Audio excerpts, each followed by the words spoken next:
Alright, so I think it's about time that I do a video discussing how the Konoha Strike Squad are going to actually take down Ryu and Matsuri. Now there is actually quite a bit to discuss, from Sarada's Mangekyo powers, will Boruto come to this mission, will anyone actually die on this mission, and a few other things. But once you are done with this video, if there's anything you thought I missed that might be relevant for this mission itself, make sure to let me know in the comments down below. Also, if you do go on to enjoy this video, liking just helps it get pushed out to more and more people. And if you want to see more content like this, then be sure to subscribe, as it helps out the channel massively. So I think it should be clear to most people who are up to date with the Boruto manga that in this sort of strike squad, or core, whatever you want to call it, they do not stand a single chance against the likes of Ryu and Matsuri. For example, Matsuri was able to defeat Gaara without even breaking a sweat, and now with her going on the offensive against Konohamaru, unless he underwent some serious jumps in power during the time skip, a very similar fate is in store for him as well. Also, Shinki and Yodo were helpless against Matsuri, so when it comes to fighting Ryu, someone who's probably even stronger than Matsuri is, it's safe to say that they are also going to get their ass beat as well. Araya had this trump card of almost being able to neutralize the iron sand that Ryu was using,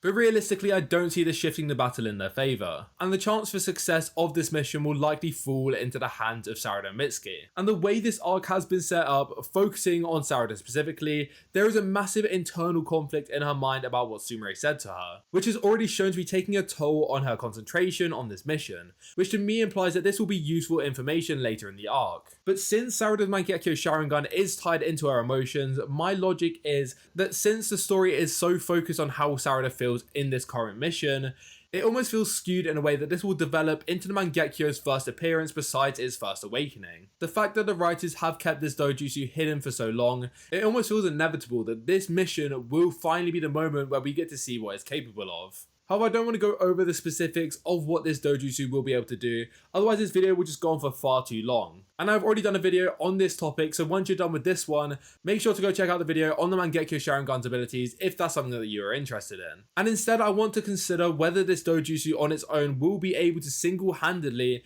bring down Ryu and Matsuri, or whether it actually serves an alternative purpose. So for Sarada's Mangekyo to automatically put her at the level of a Shinju's power, it would leave little to no room for her progression in the future of the story. It's clear that her final goal is to be able to fight at a Shinju level, specifically hidari, on her own, and also to be able to fight alongside Boruto in the final war against Jura. But say this power allowed her to beat Ryu and Matsuri on the spot, there is almost nothing left for her to achieve or strive towards it further down the line, which would cause her character to fall into the situation where the story almost leaves her behind, simply due to the fact that she will be heavily overshadowed by the characters around her, and the story will focus on their growth instead. But with her role in Blue Vortex being so insanely big, where I'm not even kidding when I say that she is top 5 in terms of the importance in the story right now, where she has to deal with her love for Boruto, becoming Hokage, dealing with omnipotence, repairing her friendship, and also freeing her father, it almost feels like this ability, if it is too strong too quickly,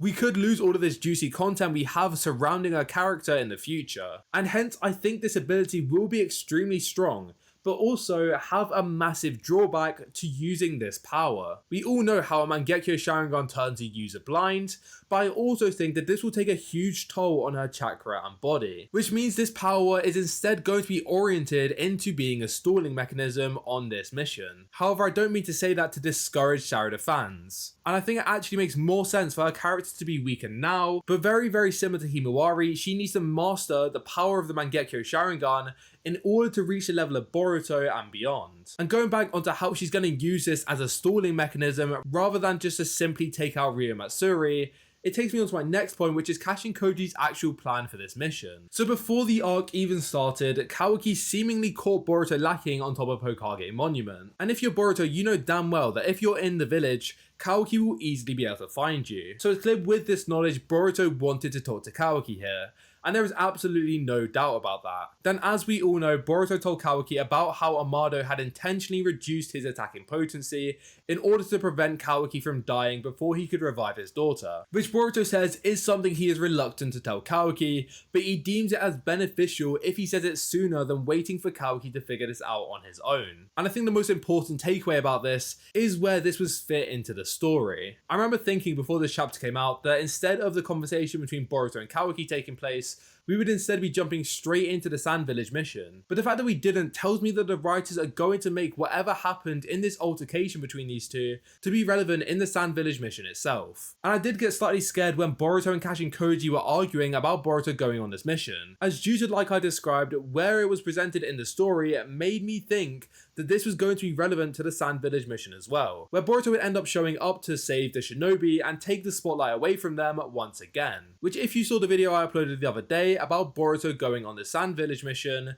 I really don't think it would be a good thing for the story if this were to happen. Instead, reluctantly, the story pivoted into focusing on Kawaki's limited removal or adjustment, which, as I literally just described, makes me believe that this scene will be important for the current mission. Otherwise, the writers could have easily focused on this moment after the Sand Village mission, as it would still have made a lot of sense and been relevant for the future of the story. And subsequently, I think that Kawaki will be the one to go on this mission to save the shinobi who aren't yet strong enough to defeat the shinju on their own. However, with Kawaki coming on this mission, it will be the perfect time to showcase how insanely busted Kawaki's new power is going to be. But it will also serve as one of those constant reality checks that these side characters are always slapped in the face by, which says you guys really need to get stronger to close the gap and stop constantly relying on others. And I think the implication that Kawaki is definitely coming on this mission, and this was Kashin Koji's plan all along, has even more evidence supporting it. So like I discussed earlier, Kashin Koji got Boruto to intentionally feed this information to Kawaki, so that Kawaki would immediately take action on Amado,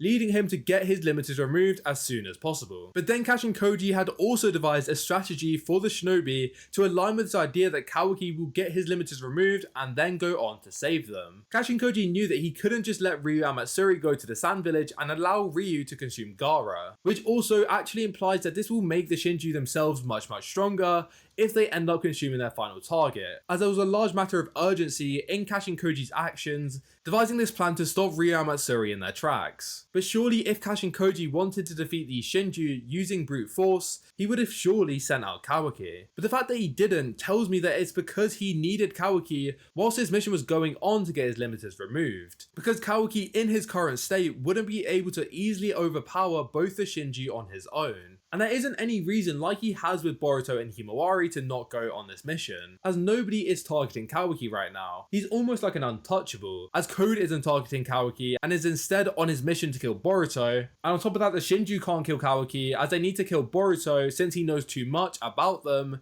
And if they do end up killing Boruto, Kawaki's the only Otsutsuki left to cultivate a new tree. And they also can't capture Kawaki because he can easily escape using space-time ninjutsu, which means that Kawaki would have been the perfect candidate to go on this mission, because they wouldn't have really done anything to him other than kind of knock him out temporarily, because they can't kill him, they can't capture him, there's just nothing you can really do to him. However, Kashin Koji knew all of this but intentionally left him out for the time being. And this should tell you 100%, like I've been reiterating, he needed Kawaki's limiters to be gone before he goes on this mission, which also aligns with why the shinobi on this mission is seemingly just trying to stall for the time being. The plan that was devised for them was to, instead of looking for a battle with these guys straight away, they actually needed to befriend the Shinju rather than going straight into a conflict, which, if that isn't blatant foreshadowing as to how they need to play the waiting game, then I honestly just don't know what is. And the fact that Kawaki's limiters being adjusted is happening simultaneously whilst this mission is ongoing, it should signal to us readers that it's almost a race against time for Kawaki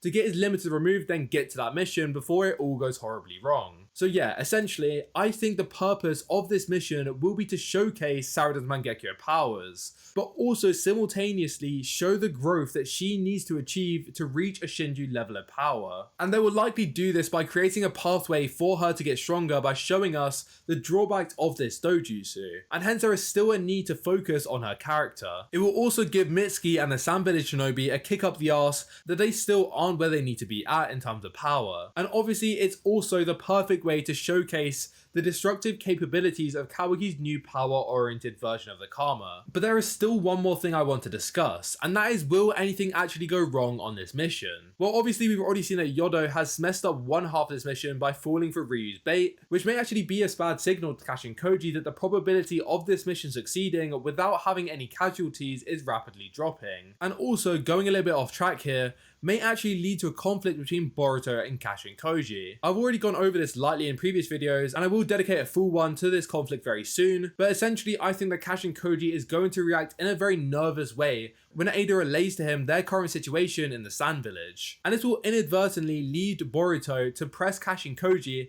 on what the new probability of success will be given their current circumstances, which Kashin Koji will once again not answer his question, to which Boruto, being Boruto, will realise that his comrades are about to be put in some serious danger, and will try to forcefully go on to help them. Kashin Koji, knowing Boruto's importance in the future, will try to stop him from going, and will probably take physical action to restrain Boruto and stop him from going to try and save everyone and inadvertently getting himself killed in the process. And there will actually be a full-on battle between these two, until Kawaki arrives in the Sand Village, and Kashin Koji will assure Boruto that now Kawaki is here, the mission will end up being a success. But I think the way that the writers seeded that conflict between these two into the story, I really do think that this will be something that is played on later in this mission. But getting back to what I was discussing earlier, I truly believe in my heart of hearts that Konohamaru is going to get consumed by Matsuri. Now I know I keep plugging other videos that I've done in this video itself, but I went more in depth in that video into who I think is going to be consumed by their respective shinju,